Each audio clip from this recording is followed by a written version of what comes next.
Zakaria train में मौजूद इस डाइनिंग कार के स्टाफ का घटिया रवैया और बिना किसी टेस्ट के चिकन कढ़ाई और ट्रेन के सफर के दौरान अच्छे हम सफर मिल जाना किसी नेमत से कम नहीं होता। और साथ ही पंजाब की इंतहा वाली गर्मी के साथ साथ पाकिस्तान रेलवेज का खूबसूरत सा सफर देखें आगे इस वीडियो में। अस्सलाम वालेकुम। लास्ट व्लॉग में मैंने कराची कैंट से अपने सफर का आगाज किया था। खैर हरा झंडा दिखाने के बाद ट्रेन ड्राइवर ने ट्रेन चला दी और हम कराची छावनी से आगे की तरफ रवाना हो गए। और अब सूरज गुरूब हो चुका था और ये खूबसूरत सा चांद निकल आया था।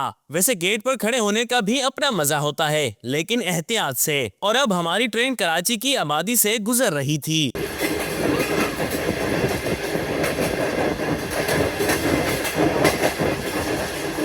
और ये है खूबसूरत सी शाहराह फैसल। वैसे ट्रेन में बैठते ही भूख लगना शुरू हो जाती है, इसलिए मैं पाकोला वाटर उठाए डाइनिंग कार की जानिब चल पड़ा। कुछ बोगियां क्रॉस कर मैं डाइनिंग कार में आ गया और ये है खूबसूरत सी डाइनिंग कार। मगर यहाँ का स्टाफ इंतहाई कोई बदतमीज है। यहाँ के स्टाफ ने मुझसे अभी बदतमीजी की है। वैसे इस डाइनिंग कार का फर्नीचर काफी पुराना है, जैसे कि बर्रे सगीर के वक्त का हो। खैर इसके बाद मैंने चिकन कढ़ाई का ऑर्डर दिया और 10 मिनट बाद मेरा ऑर्डर आ गया। कढ़ाई तो गर्म हो रही थी मगर नान बिल्कुल ठंडे थे। खैर मैंने खाना खाना शुरू किया और यकीन माने टेस्ट बिल्कुल नहीं था। यूं समझे सारे पैसे जाया। और दूसरी बात, इनके पास हाफ कढ़ाई का ऑप्शन ही नहीं था। अब भला एक अकेला बंदा इतनी सारी कढ़ाई कहाँ लेकर जाए। और मैं फिर कह रहा हूँ, यहाँ का स्टाफ इंतहाई कोई अनएजुकेटेड था। खैर जबरदस्ती खाना खाकर मैंने पैसे दिए और तौबा की कि आइंदा इस डाइनिंग कार में अल्लाह कभी न लाए। खैर कुछ डब्बे क्रॉस करके मैं अपने डब्बे में आ गया और आकर अपनी विंडो वाली सीट पर बैठ गया। क्योंकि अकेला सफर कर रहा था तो बोर होने लगा। साथ मौजूद हम सफर भाई ने मुझे कुछ फलियां दी। और याद रहे सफर के दौरान एहतियात से किसी की दी हुई चीज खाएं। और बस इसके बाद मेरी बोरियत दूर हो गई और मेरे 3 दोस्त बन गए, अब्दुल वहाब भाई, अफान भाई और अयूब भाई। और अब बातों के साथ साथ खाना पीना भी चलता रहा। और जरा ये टेक्नोलॉजी देखें, उल्टा सिस्टम है।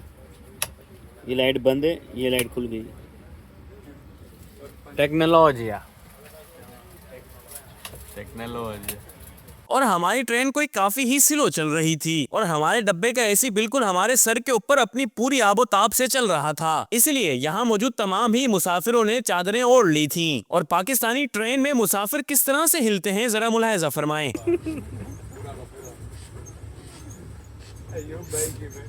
अयूब भाई का तो अयूब भाई हाथ हटाना।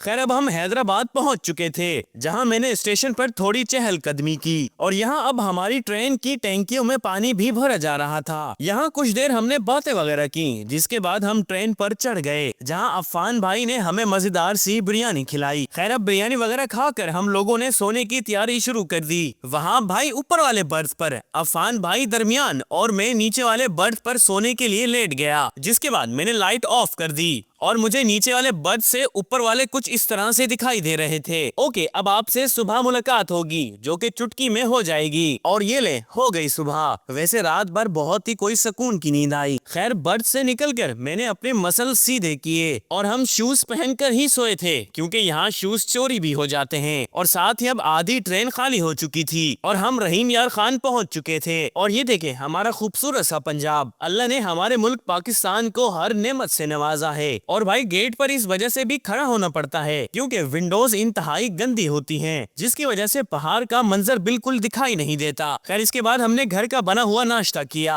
और नाश्ता करने के बाद हम सब ने आपस में बातें वगैरह की। जिसके बाद अब हम खानपुर पर पहुंच चुके थे, जहां कुछ मुसाफिर अपनी मंजिल पर पहुंच चुके थे और कुछ अपनी मंजिल पर पहुंचने के लिए ट्रेन पर चढ़ रहे थे। और जरा ये देखें कि किस कदर बेएहतियाती है। आराम से देखो यार। और अब 8:45 बज चुके थे और हमारी ट्रेन पूरे 3 घंटा लेट थी। खैर अब लियाकतपुर, मुबारकपुर और समसटा से होते हुए हम बहावलपुर पर पहुंच गए, जहां पर कोई इंतहा की गर्मी थी। वैसे बहावलपुर से आगे मिट्टी बहुत उड़ती है, प्लीज यहाँ पर पानी डाला करें। खैर अब लोधरा, गेलेवाल और राजेराम के क्रॉस होने के बाद मैंने बर्थ के नीचे से अपना सामान निकालना शुरू किया। जिसके बाद अयूब भाई, अफान भाई और अब्दुल वहाब भाई से अल्लाह हाफिज करने के बाद मैं सामान उठाए गेट पर आ गया। और शुजाबाद रेलवे स्टेशन के आते ही मैं ट्रेन से नीचे उतरा और अपना बैग भी नीचे उतारा। जिसके बाद मैं अपने ससुराल की जानिब रवाना हो गया। ओके, मिलते हैं किसी नेक्स्ट व्लॉग। अब तक बहुत सारा ख्याल रखें। अल्लाह हाफिज।